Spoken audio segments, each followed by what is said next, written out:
Good afternoon, everyone. I'm Madeline Milka, President and CEO of APEX, the Asian Pacific American Institute for Congressional Studies. Welcome to this virtual panel discussing supporting AAPI small businesses, a conversation about resilience. Since May is Asian Pacific American Heritage Month, we wanted to be able to take this time to take a look at how small businesses are reacting to the pandemic and the other realities that have come about from the health crisis that we've had this past 15 months. There are about, or actually, there are more than 1.9 million API owned enterprises in the United States, many of whom have faced additional challenges due to the issues of COVID. And today's event partner is, we're excited to be working with Intuit to host this virtual event, focusing on the needs of API small businesses to be resilient. For those of you who do not know, APEX, we are a national nonpartisan organization dedicated to increasing API representation at all levels of the political process, from community service to elective office. We were founded in 1994 by former Secretary Norman Y. Mineta when he was a member of Congress, alongside the Congressional Asian Pacific American Caucus, CAPAC, which is composed of all the Asian American Pacific Islander members of the U.S. House of Representatives and the U.S. Senate. And Intuit, as our event partner, they are a global technology platform serving customers and communities, overcoming their most important financial challenges. They serve millions of customers worldwide with TurboTax, QuickBooks, Credit Karma, and Mint. And they believe that everyone should have the opportunity to prosper. So we're very excited to have them join us today in putting together this event. We are also fortunate to have some remarks by the Minority Business Development Agency as a part of the U.S. Department of Commerce, otherwise known as MBDA. The Acting Supervisor Senior Business Development Specialist, Ron Uba, has a presentation for us in regards to the work that MBDA is doing. So if you want to take a click onto the link that is being dropped into the chat box, you can follow along his presentation. So let's welcome Mr. Uba.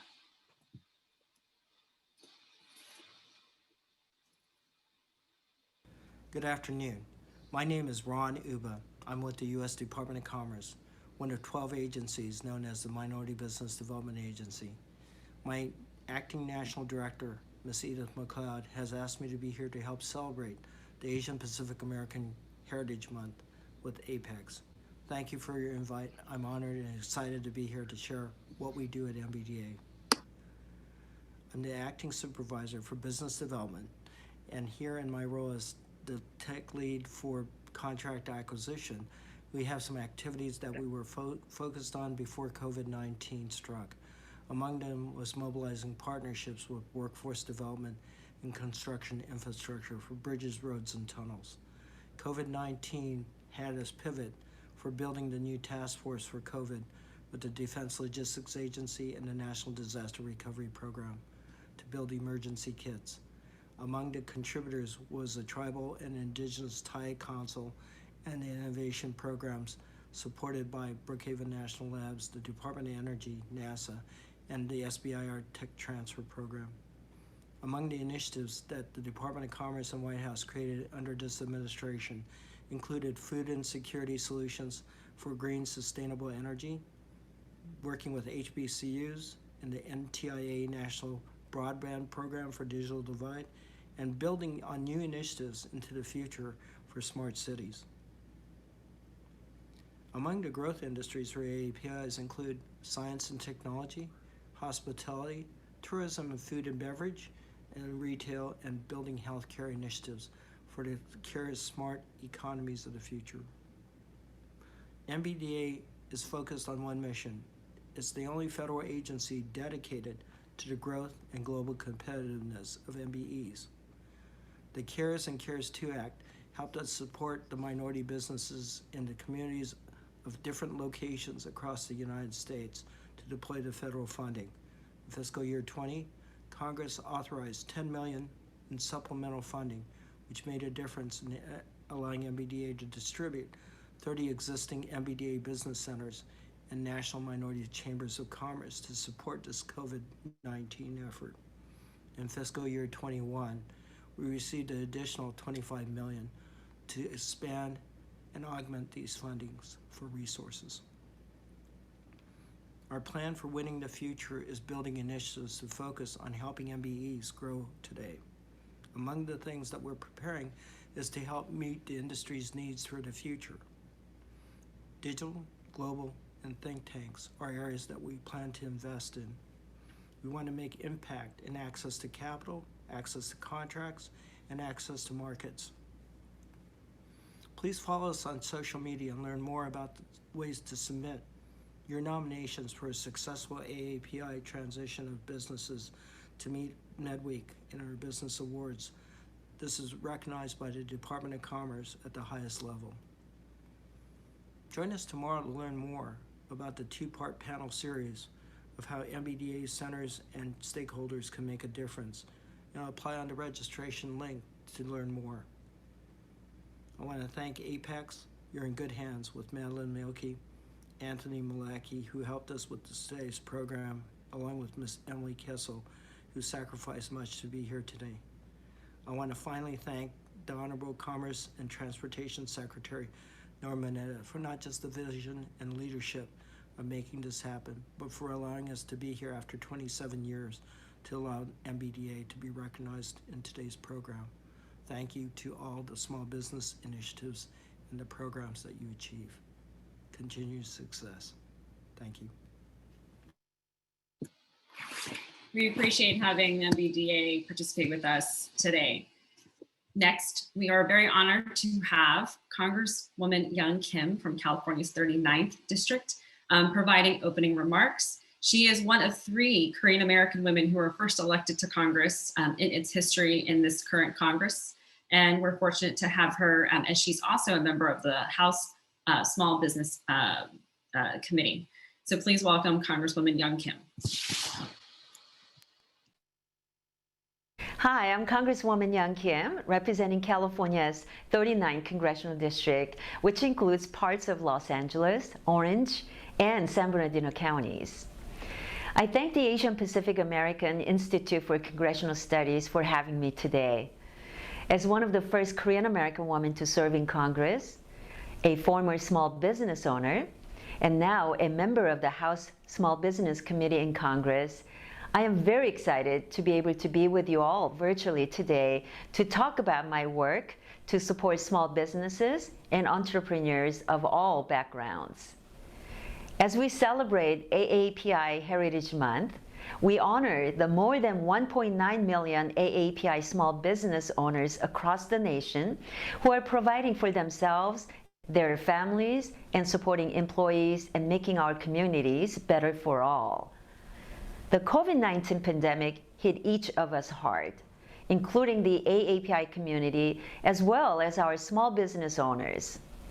In California alone, nearly 40,000 small businesses had to close their doors, and half of those closures being permanent.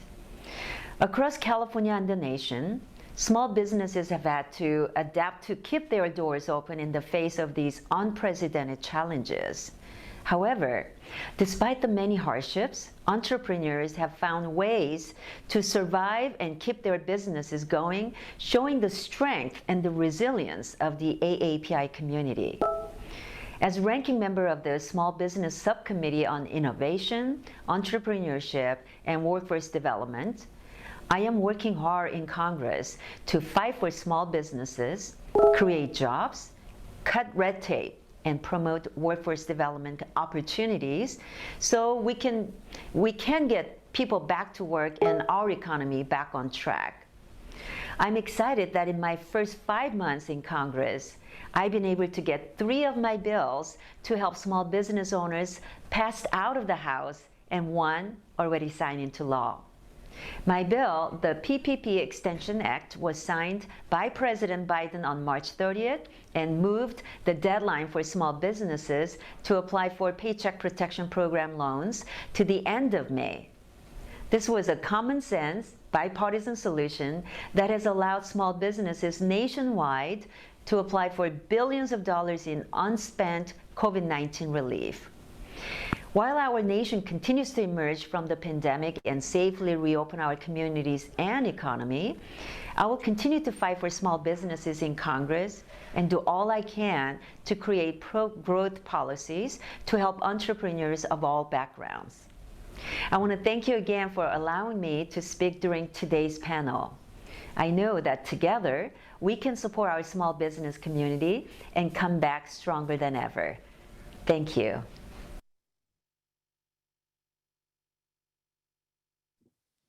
Thank you, Congresswoman Kim. And now it's my pleasure to introduce to you the panelists for today's discussion. I'm just going to list them each and their titles and roles, and then each of them will have the opportunity to provide a short opening remark.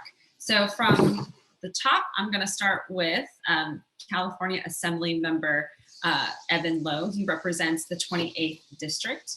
We also have Luke Voiles, who is VP of Business Leader of QuickBooks Capital and Head of Banking and Money Movement Platform at Intuit. That's a really long title. How do you fit that all on your business card, Luke? I really do want to know. Marco Lou Williams, the founder and CEO of Great Nola, and Andrew Chau, the founder of Boba Guy. So let's give them a welcome. And I'd like to open the floor to Assemblymember Lowe for a short introduction of himself. Malin, thank you very much for your stewardship of Apex and also for our community. Happy Asian Pacific Heritage Month to all of you as we celebrate May, but we also recognize the importance of having organizations and the institutional support.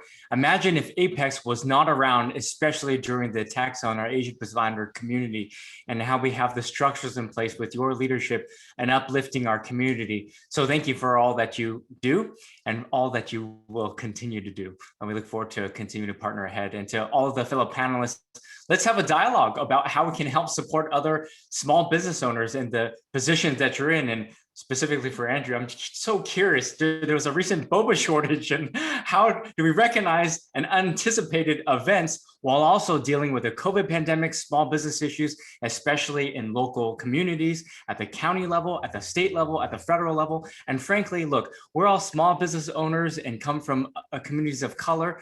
And oftentimes small businesses are still just trying to struggle to put food on the table and just run their business, much less trying to navigate the government bureaucracy. And so, what am I eligible for? And what did that press conference say that I'm eligible for? What do I qualify? And is it a state or federal? And if I get this from the state, am I exempted? And then am I not qualified from federal or from the local? That's our job, to be able to help assist. And that's why thank you to Apex and all of us that have helped focus on the importance of supporting small business, because we must be as proactive as possible about setting up our small business owners for success and not for failure. So looking forward to the conversation ahead. Thank you, Assemblymember Lowe. Next, I'll throw it to Luke. Hi, thanks for having me. Thanks for joining us. I'm Luke Voiles. I lead Intuit's lending business and lead the platform for the other financial services related businesses at Intuit: payroll, payments, lending, and banking. I'm excited to be here today to talk about the small business, underserved small business customers. I think most people know Intuit as the maker of QuickBooks and TurboTax and Mint. And we also have the Credit Karma brand as well now.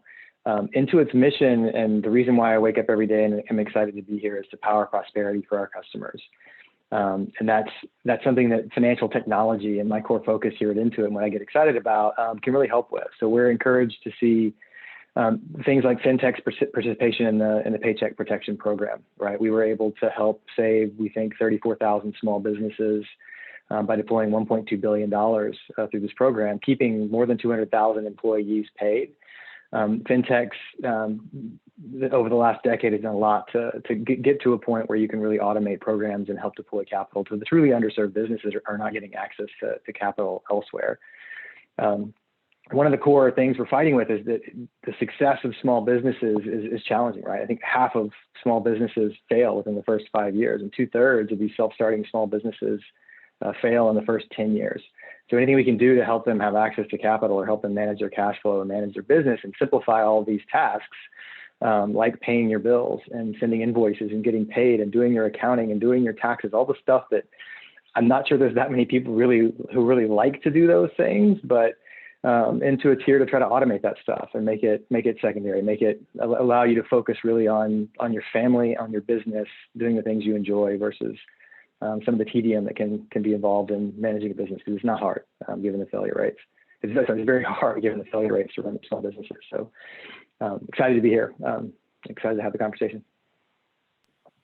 Thank you, Luke. And next we have our small business owners being represented today. Erica, I'll start with you. Sure. Hi, guys. Super honored to be here. Glad to have this dialogue today. So I am the founder of Great Nola, which is delicious, low sugar superfood granola that was born from a cleanse that my husband and I do every single year, the day after Super Bowl. So back when I started making this granola, there just weren't a lot of better for you, healthy snacks that tasted good enough to satisfy our taste buds.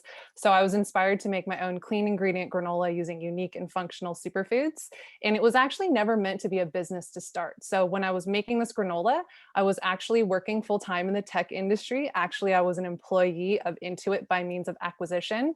And I would say up to that point, I never really envisioned myself being an entrepreneur. In fact, growing up, I think in an Asian household, there weren't a lot of role models, especially female role models between my mom, between my aunts, that made me think of myself as, you know, not following kind of a straight and narrow, maybe 9-to-5 steady, stable career, or even just maybe being a homemaker. And I think this is something that I grew up with as a cultural value and norm.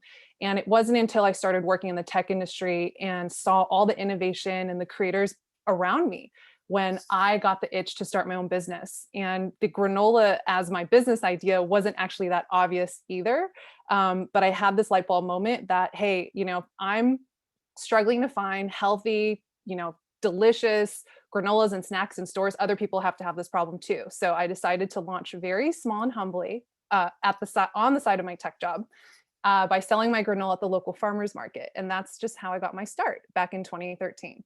And over the next 4.5, nearly 5 years, I side hustled Great Nola on the side of a tech career and got it into all the biggest tech offices. So the Googles, the Twitters, the Intuits, the like of them. And basically that is how I built my business, applying corporate offices, my healthy and delicious granola to eat at their place of work to fuel them every day for free. So long story short, I finally took the leap in late 2017. I sell direct to consumer. I sell in maybe about 100 retail stores. And even though this journey has been nearly 8 years, I feel like there's always this feeling of, okay, how do you get to that next level? Obviously, 2020 has been the biggest challenge, given so much of the business was playing offices. We can go into that later, but I'm, you know, super lucky, I think, to even be here, surviving, maybe not exactly thriving right now because of the pandemic, and excited to kind of kick off a discussion around that. Excellent. Thanks so much, Erica. And I really love hearing about entrepreneurs, how they start their businesses. Andrew, I'll kick it over to you. Yeah, thank you for everyone, Madeline and everybody at Apex for having us, and also Intuit. I'm a proud QuickBooks user, power user. So I think, you know, and also being with two friends, Erica and Evan, who are from my home area. So it's pretty cool to see people come together. I think that's the theme today. I mean, it's AAPI Heritage Month, or API Heritage Month. And yeah, I grew up as a poor immigrant kid when I was a kid in New Jersey, and we had a restaurant. And back then, it was before QuickBooks, it was before my parents knew exactly how to run their finances. And so much of what they struggled in, I now kind of relate to. As myself, I run my own food and beverage business. For those who don't know, I started a company called Boba Guys, and it's a chain of cafes. We actually have a restaurant group, and we also have a factory. And so to say that the pandemic didn't hurt would be definitely a lie. I mean, it is a boba shortage. Anything related to a supply chain, logistics, where those containers that are in Long Beach Port or Los Angeles Port or Oakland Port, they're all stuck. I'm not sure. I don't think Erica has that problem because it's all great stuff here and made domestically. But we have some stuff that's imported. And so, you know, those things are not, they don't teach you that, especially if you're an immigrant kid. And so things like access to capital, things like figuring out how to do paperwork to get these loans, all these things are now magnified during a pandemic. So as we'll probably talk about, the pandemic definitely hurt us a lot in the beginning. Some people might know. For me, I'll talk about this full story. I was the one who testified in Congress on March 10th in front of Young Kim, and there was Nydia Velasquez and the House Small Business Committee. And I was fighting for the small business loans in front of Judy Chau also, and saying how we needed it. And this is March 10th, before the lockdowns. And I remember on Twitter, everybody was saying, Andrew from Boba Guys, what does he know? He's a CEO, he doesn't need anything. And I said, if you're shutting down Main Street, it's gonna hit all of America. And on March 18th and 19th, we saw what happened. And the world's never really gone back to where it was since, right? We're still recovering. And so also in that talk though, I specifically said, not only is it gonna be a small business financial economic issue, many of these small businesses, 2 million of the 30 million small businesses are Asian owned. So what happens there when nobody's going to Chinatowns because there's stigmas? And now, which we couldn't even anticipate, what happens when there's violence in these same areas and people don't even feel safe? So forget that people, whether they think you're gonna get COVID-19 in a Chinatown or these ethnic enclaves, now people won't even go there because it's where a lot of these attacks happen. And you know, there's a lot of different things. The world's changed since that time. I still run a small business or medium-sized business nowadays, but it's still hard. And I think I'd love to, thanks for giving me a opportunity to talk about what I've learned from both helping my parents run their businesses in New Jersey to now running my own a somewhat sizable chain. So thanks for having me. Thanks, Andrew. And you're so right. And people, talk with me quite a bit about, the situation of the API community during the pandemic. And I tell them, like, we actually experienced it before the lockdown, and mainly through the Asian American businesses that were affected by the stigma of racial slurs being used to call coronavirus or COVID-19. And so I think, we as a community have felt this a little bit longer. And felt it first. And so, I have nothing but gratitude for, the small business owners who've been able to make it through and pivot through this whole pandemic, and we're experiencing now. So much thanks to the both of you. Let's get this conversation started. I'm going to start off with Luke. You talked a little bit earlier in your opening remarks about fintech and its role in small business finance. The sector has grown rapidly over the last decade with billions in venture funding. How have you seen the role of fintechs and the creation of digital tools help small businesses? Sure, it's like fintech is causing a massive transition in banking right now, I think is the easiest way to frame it. If you go back and look a decade ago when they started to try to solve a customer problem, tech is pretty good at leaning in to figure that out. And what is the main customer problem in lending? It's the application. So how do you automate or make a pretty seamless, easy online application for customers to fill out? And then once you get beyond that step, over time, they start figuring, okay, we can actually automate all this decisioning too. So handing off paper after that slick online application, still handing paper docs off to an underwriting team doesn't really make that much sense, right? So they move forward to automate those decisions. And then what's actually more and more interesting now is that the data that is on the platforms, and it's really called embedded finance now. When you use QuickBooks, for example, the data is in the system to actually automatically fill out that application that we talked about. The data, the transaction data, the customer consents to let us use the data to underwrite them. You really can completely automate all of this to where the P&L, like the monthly revenue, monthly expenses, can be developed and seen from that data, from those data sets.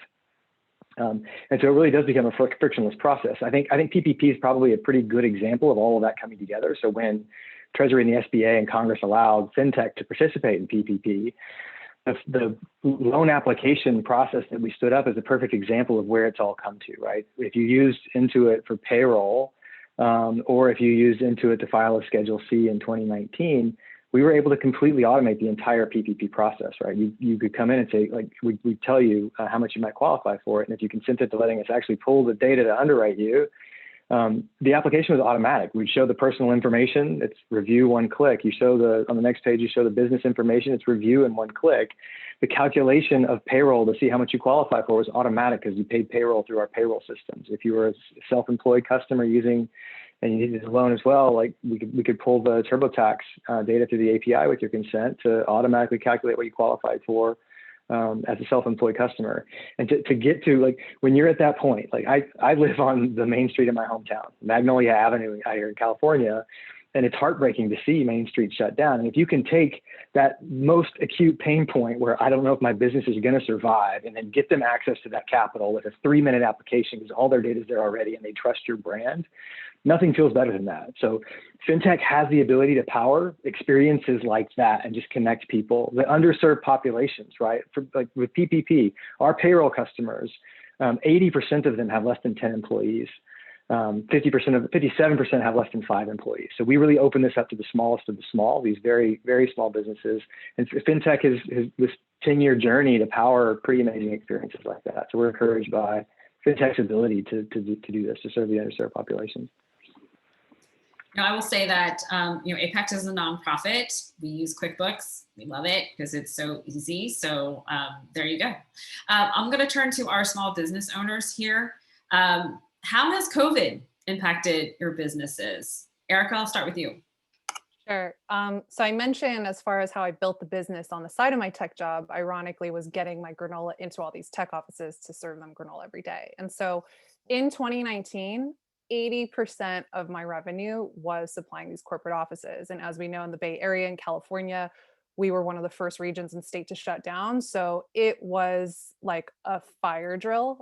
Suddenly I saw the majority of my business not only get wiped away and go to zero in a matter of like overnight, I had to struggle with getting tens of thousands of dollars worth of return purchases from my distributors thrown back at me, because the middlemen who supply these offices, it's not their responsibility to figure out how to sell my product. If there's no endpoint to sell it, it's my responsibility to either take it back, find new channels, or donate the product. So it was definitely a make or break moment, because a $50,000 in return in inventory could definitely put my business out. So, being an entrepreneur, you have to be scrappy and you have to find opportunities when you face these dire instances. So I've been able to pivot and find kind of one-off other direct-to-consumer platforms where I could subsidize the cost of my product and sell it through those companies. So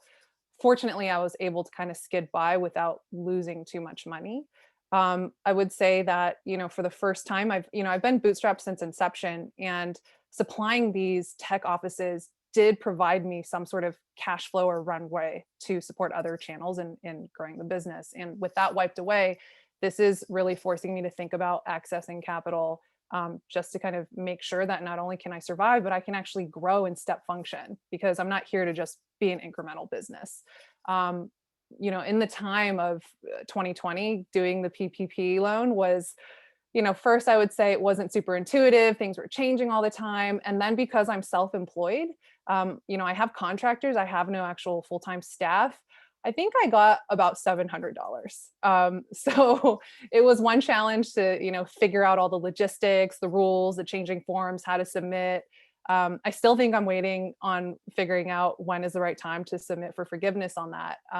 But it really wasn't that substantial for me as a self-employed business owner, which fortunately I know the rules have changed for this year, so I was able to qualify for much more. But it's definitely been a dire time. It's forced me to really kind of innovate, figure out other ways to turn the business and sell granola into that were not my original means.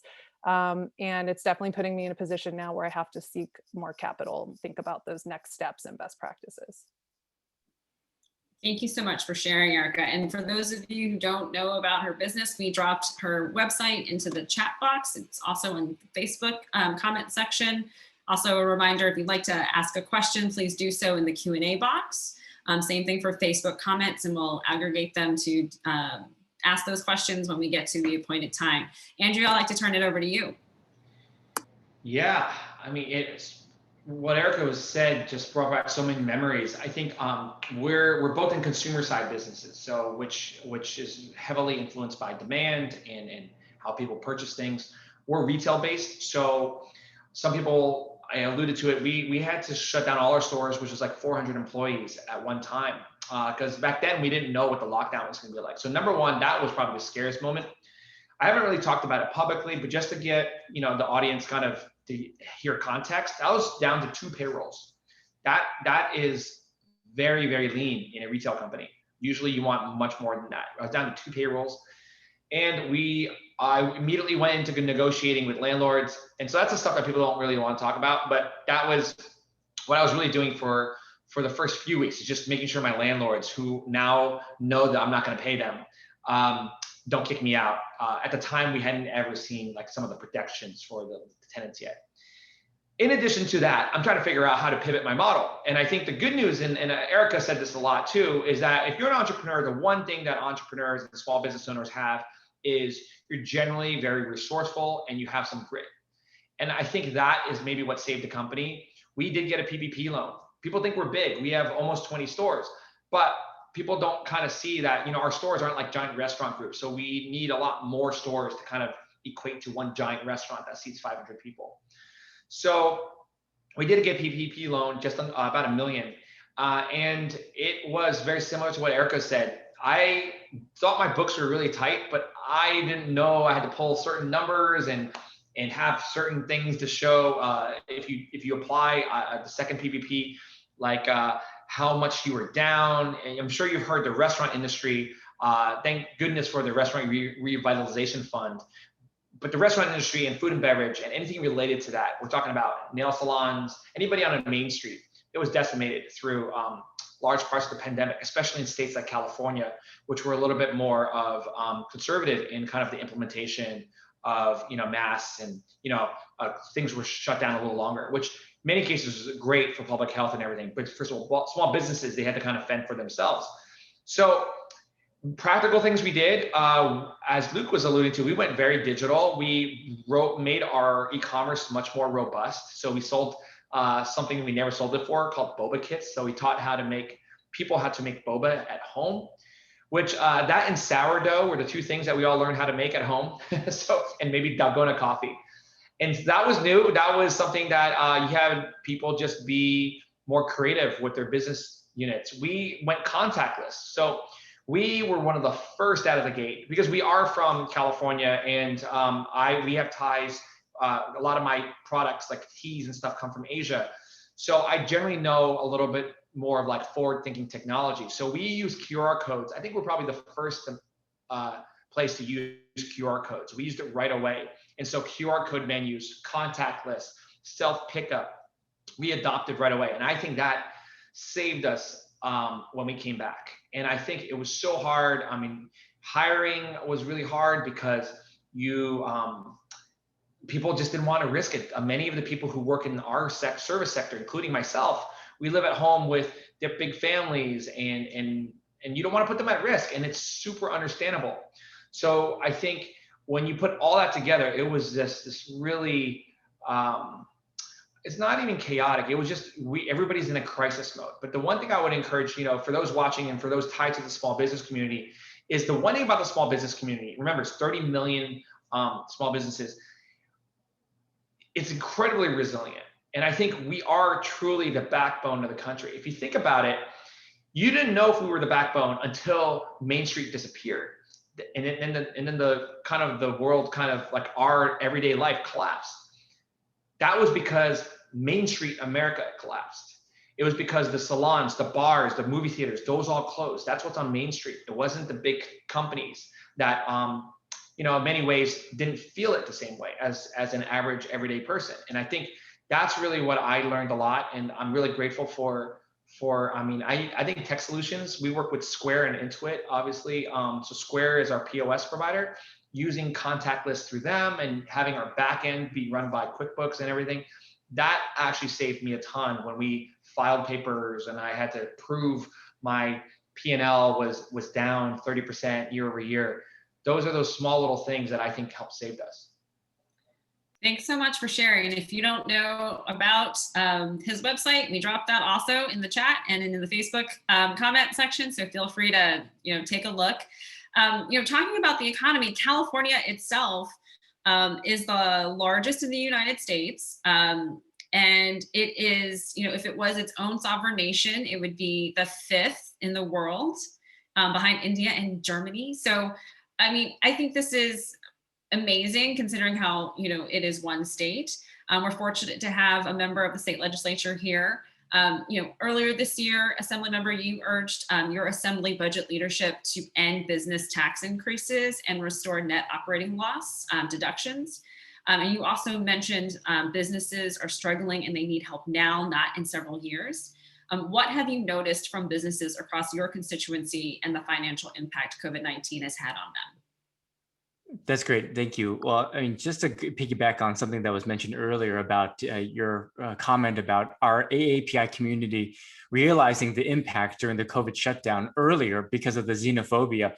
I mean, I saw dim sum restaurants would previously have hours waiting outside, and that was the anchor restaurant in that shopping center, and the associated impact going to zero, just complete ghost town, and the impact that that also has on the associated businesses there too. So I think it's something that we need to keep on the forefront of our minds about our community needing that much more of the type of assistance and the acknowledgement of how to help support as we recover from this pandemic. My district that I represent and work for is Silicon Valley. I have one of the most valuable companies in the world, Apple, in the district, Netflix and eBay. And yet we need to be able to talk about the impact of the AAPI community. Similarly, 40% of the population consists of Asian Pacific Islanders. And yet when we think about the impact of small business, how do we make sure that we recover effectively? I mean, just the heartbreaking stories that Andrew and Erica shared is such that we need to, as government, set up our citizens up for success, not for failure. So imagine this, that we, by no fault of their own, government shut down society to keep individuals safe. So what do we need to do then to recognize when we have issues like eviction moratorium? Andrew shared the stories that, okay, yes, we need to have empathy and acknowledge that of helping to support their small business and not evicting them. At the same time then, well, that landlord also needs to pay their property tax. So someone's getting the short end of the stick somewhere. So that's why it's our obligation to understand the mechanics of partnering with the federal administration. And that's why I thank you, Andrew, and other advocates to say we need to help support small business. The federal government can print money overnight. We in the States, we cannot. We must balance our books. We don't have that luxury. But what's important then is that we think about some of the deductions for net operating losses as we recover.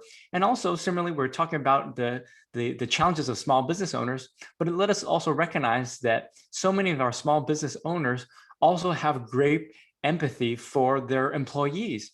And when their employees then go out and try to get their unemployment, it's important for us then to help support them. And in California and many states, it was difficult to access EDD or unemployment insurance and getting their checks, because imagine an antiquated system in the state, a public entity, and all of a sudden now the demand is so great that there's not the people power and the capacity to help support them. And that's why it's important for us to acknowledge that, to be able to say that the individuals are hurting. And if they can't get their unemployment checks and they can't pay their rent on time, and it's limited on eviction moratoriums, this is going to be a disaster. So that's why we take this job very seriously. And that's why I appreciate this conversation, because I'm not only one, am I listening, but I'm reminded about the work that we must do collectively, that not a one size fits all, and that we need to absolutely focus on that of supporting small business. And when you think about California, strangely enough, California is now seeing a $75 billion surplus. But much of that has come from the big companies. So we need to help support our small businesses, because that's the fabric of our society and our neighborhoods as well. Thank you so much. I'm gonna turn this back over to Luke with the question in regards to a recent Intuit survey that showed women and minority businesses facing more barriers in accessing capital than their peers. What is Intuit doing to help bridge that gap? Sure. Apologies if the background noise is bad. There's some landscape going on outside. I think that we really need to compare like what traditional banking is like compared to what the future is now with fintech, to understand how we can actually help with this with the modern technology. So a traditional lender would really need 2 years of audited financial statements and 2 years of tax returns to get a trended view of what a business looks like, right? And like the businesses here, like many need to be around for 3 to even 5 years before they even get audited financial statements, for example. So that's a massive barrier to entry for any small business trying to get a loan from a normal financial institution. Similarly, on the credit side, the credit system has known bias and known barriers in that in order to get a loan, you actually need to have a credit score. But in order to get a credit score, you actually have to have gotten a loan in the past. So there's this barrier or gating item that makes it very difficult for newer or smaller businesses to make it like kind of break through, right? To join the club, so to speak. What's amazing about fintech is that the data, and I said a little bit about that before, but the data we have access to allows us to break through those barriers, right? So the loans, so QuickBooks Capital, again, for example, like 40% of the loans we've made are to businesses who've been in business for less than 2 years. And that's because we're able to look at the QuickBooks accounting data and the bank transaction data and triangulate it together. And with 3 to 6 months of transactional data history, you can actually open up to these very small businesses and take risks that make sense with your investors' money, right? Like in order to be a lender, you actually have to get the money back. And in order to do that, you have to make the right risk decisions. And we're able to, with shorter and shorter amounts of data for younger and younger businesses, take risks that actually make sense. The credit score example is another great one. There's some large banks that have recently announced they're doing this as well, but you can use that transaction level bank data, like the personal or small business checking account data, to actually see that a business is doing really well. You can see the revenue coming in through the account. You can see the expenses going out. You can see whether there's insufficient funds or not. That is sufficient to build a credit score. You don't need a give to get like FICO or other like type product that requires you to actually have a loan to get a score. You can look at just the ongoing normal data that your business is generating as you're using these automated tools to create scores that can actually look at your risk. So our hope is that we're just at the beginning of this. Our hope is that these like fintech businesses and banks becoming fintechs and fintechs becoming banks is going to make this better for everyone. The data is more accessible, the barriers are being broken down, and we're able to serve these businesses without the need for the traditional financial system products, for example. Thanks so much for sharing. I'm going to turn this over to back to our small business owners here. We have a few more minutes left before we get into our audience Q&A. But I'm going to start with Erica. Prior to my role here at APEX, I was also a small business owner who was self-employed, running my business out of my home. You have done that yourself. Can you talk a little bit about the challenges that you faced in doing that? Sure. So even though I come from a fancy tech background, right? I never started a business before. I didn't know those first steps to take. I had no experience in the food industry.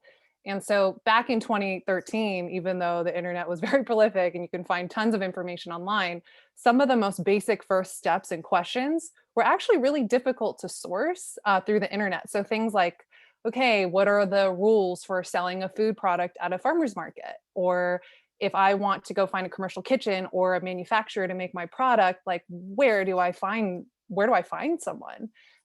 So I think in the very beginning, a lot of it is around just making sure you have the basic knowledge to make sure you're doing things right, that you're tracking the things properly, that you know how to set up a corporate structure, that you know what the rules and regulations are for selling a food product. As you kind of get along, I think even today, the best resource has been just through being assertive and networking. Not everyone will have the same network, and I think your network is definitely your net worth, but this business has really forced me to kind of get out of my comfort zone and meet with other founders, people like me in the same industry who are a few steps ahead, to just understand first, I think, what is it that I need to do in order to start doing this? And then down the road, you start to build those relationships and you start to kind of pass each other opportunities. And that can also help really grow the business. With COVID, and since I've always run the business kind of remotely. I don't have a headquarters or an office. Pre-COVID, I would make sure networking and meeting with other founders and people in the industry was carved out into my every week and every month. It was a huge priority. In COVID, it's a lot more difficult. You obviously can do things remotely, but I think as you are kind of more subjected to being the home from the pandemic, there becomes kind of this balance between just mental health and balance and, that 24/7, you have to like grind it out all the time.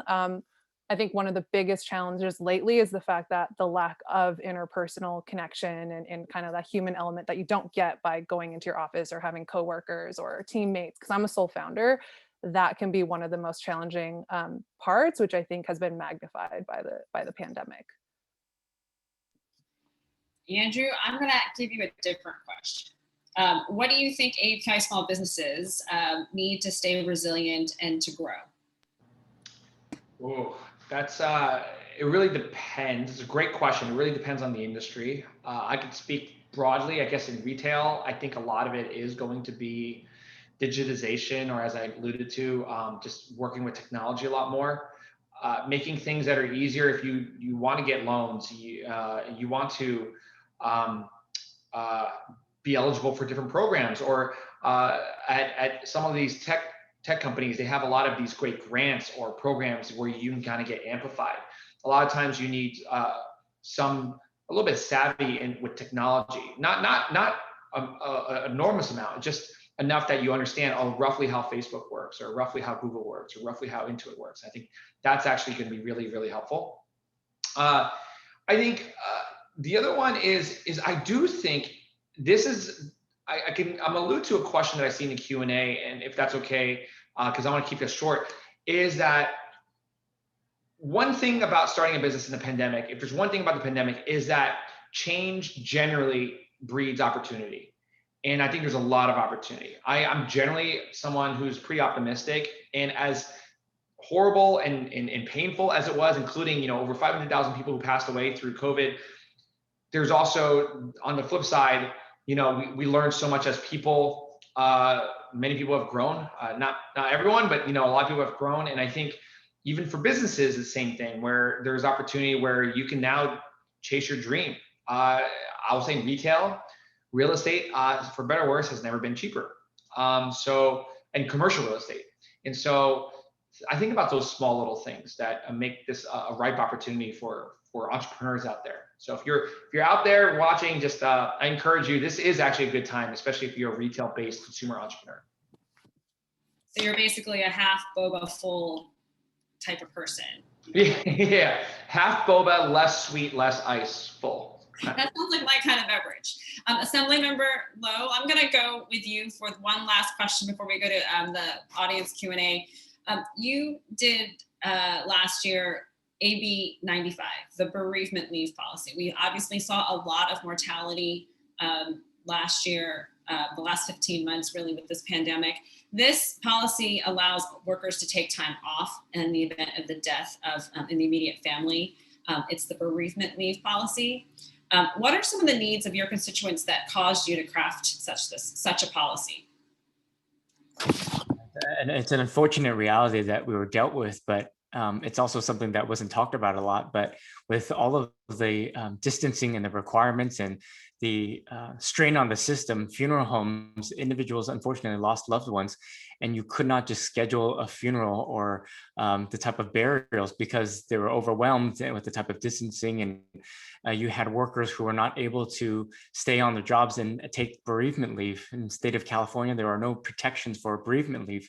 The bill was to provide for basic protections for bereavement leave, unpaid bereavement leave. We also recognize the impact to small business and to businesses alike, but this was unpaid bereavement leave protections so that individuals could have the opportunity to mourn for a loved one. And unfortunately, life circumstances occur to which individuals do not have the luxury of just taking time off because they're struggling for all the reasons that you previously heard. And again, I think this has much more of an impact given the culture of small business and specifically our AAPI community, when you have many individuals who do not have the luxury of living in single family homes, multi-generational families living in one roof, one household. So they do not have the luxury of just being distant and have the luxuries of not going out and working. Many of them were grocery workers and in the front lines and had to come back home to their families. So again, I think that's why it's a unique distinction for us to amplify our voice and our experiences, especially for the API community, so that we can get the type of support that we need moving forward as we recover from this pandemic. Thank you so much. I'm going to look at the Q&A chat here and see what questions we have. One of our questions is for small retail business owners, what are some of the best direct-to-consumer practices without requiring in-person contact you've heard about? Andrew, I think you talked a little bit about this earlier in your comments. Do you want to elaborate? Yeah, I'll try to make it quick because I know there are a lot of great questions out there. For retail, I think knowing how to make it kind of transaction seamless, contactless, taking Apple Pay, making sure that if you use cash, some people are afraid of cash, but if you are going to use cash, making sure you have we actually have a separate cash process and a digital process. So it almost incentivizes people to go digital if they can. You know, sometimes cash-based is hard financially, but if you can go digital, you incentivize people to go that route. And then it actually helps small businesses because it makes people use less of the cashier, and that person, that headcount used in the cashier spot could be used to ring people up, to clean up the shop. So the labor is kind of distributed a little bit more evenly. So, and then other things at DTC is now is a time to storytell. The one thing about D2C, direct to consumer, for those who don't know, direct to consumer businesses, especially in retail, it's about the connection. It's about, you have a clothing shop, nail salon, hair care shop, personal beauty. It's about how are you going to tell your story. So I think this is a great time to use the internet. You don't always have to make TikToks, but having an Instagram, TikTok, a lot of people know who's the owner behind the business more than ever. Erica does a really great job of this. More than ever, is this consumer care a lot more about where's the money go? Who am I supporting? So that's my quick tips. Excellent. Erica, do you want to add on? Sure. I mean, I think again, you obviously have to stand out against, the digital landscape, and it costs money to do that. So what is really going to differentiate you and help you stand out? I see the one question around, small businesses who aren't tech savvy, how do you access better digital strategies? So kind of when I alluded to my fancy tech background, it was kind of being sarcastic because I'm not really an early tech adopter. In fact, when I started my business, I knew social media was so important, and Instagram, I didn't even know how to put line breaks in my captions when I started. And so, I think as a founder, it's so valuable and important to just jump in and be the first to do it. I don't think that you want to look at yourself as the long-term person doing it, but there's so much value in you getting your feet wet first, because when you do delegate it to someone else and you're ready to do that, you have your voice, your brand, your identity defined, and you're not giving it to someone else to define. So I think I still get caught up in this all the time where, on my back burner, there's so many things I want to test and do, but I don't know how to necessarily run and implement the ads. I don't know how to do the design. But I think, today when you're budget constraint, it's only you're kind of forced to find either affordable labor, or you might find some courses online and just take the time to just jump in. And I think the constraints will make you innovate. And a lot of times, if you have a lot of resources, you tend to throw too much money towards many solutions when you can kind of just be creative and scrappy. Excellent tips. Luke, I'm going to throw that question to you also as a follow-up. In case you didn't hear the original question, it's for more traditional small businesses who are not tech savvy, how can we access better digital strategies and implement these new adaptations, not having done this before? Sure. I think Erica and Andrew hit the retail side of this pretty well. I think there's just a core business operations component as well. We have a product called QuickBooks Live, right, where we can actually link you to an accountant to help you run your books in QuickBooks. You can link in your bank account, so it automatically will reconcile the transactions for your bookkeeper, and the bookkeeper can actually drive and handle and be your trusted source to help drive you through that. Our payments business is another pretty good example, right? You can send just pay links, not even an invoice, just a simple email that says, hey, you can pay me through this link. Would make it super easy. It takes the paper kind of bookkeeping or the shoebox receipt capture out of your core business. So the tools that we offer are easy to use. So just the same with just get started trying to put line breaks in Instagram. It's just try to send a pay link, just download the software, give it a shot. We have so many people, so many developers and designers trying to make this super easy for folks. And so I would just encourage people to give it a shot. The tools that are out there, we have an app store, the app ecosystem. If our products don't actually do exactly what you need it to do, there's a whole app ecosystem that allows you to link things in. And so I just say, give it a try. Like moving to digital can be daunting to some extent, but there's help, and we have products that actually come with help. So give it a shot. Excellent. So we'll have one last question before we close out for today. And if you can answer it in one sentence, the question being, what's the future of AAPI small businesses? I'll start with Erica. Sure. So the future of AAPI businesses is when young girls like me 20 years ago could have looked up and seen role models that would have gotten me to the point that I'm at, pursuing my passion a lot faster and with more confidence. I like it. Assemblymember Lowe. Well, I also want to hear their answers, how we can help support them as an AAPI community and support fellow AAPI small businesses as well too. But I'll just echo what they said. I'm not in small business, but remember, don't forget about government, politicians. We're not supposed to be scary. We actually are supposed to be here to help. So make sure you know who we are and hold us accountable. Excellent. Andrew? I think the future of API small businesses is high tides raise all boats. We're going to be the fastest growing minority now, but one day the biggest minority group. And I think we're going to lift each other up. I think we're seeing everybody band together now for the first time I've seen in my lifetime. So it's a lot of upside. And Luke? I want to see a future in financial services where the barriers don't exist and the bias doesn't exist. And I really believe that fintech is going to help break those barriers down and get us there. And so for all small businesses, like I would love to see it just be easy based on what you've done in your business and what you're trying to focus on and grow, that you can get access to the financial services that you need. Fantastic. Thank you so much to all of our panelists, to our event partner, Intuit. We really appreciate co-hosting this event with all of you today. Please check out the chat box and the Facebook comments for the websites for Erica and Andrew's companies.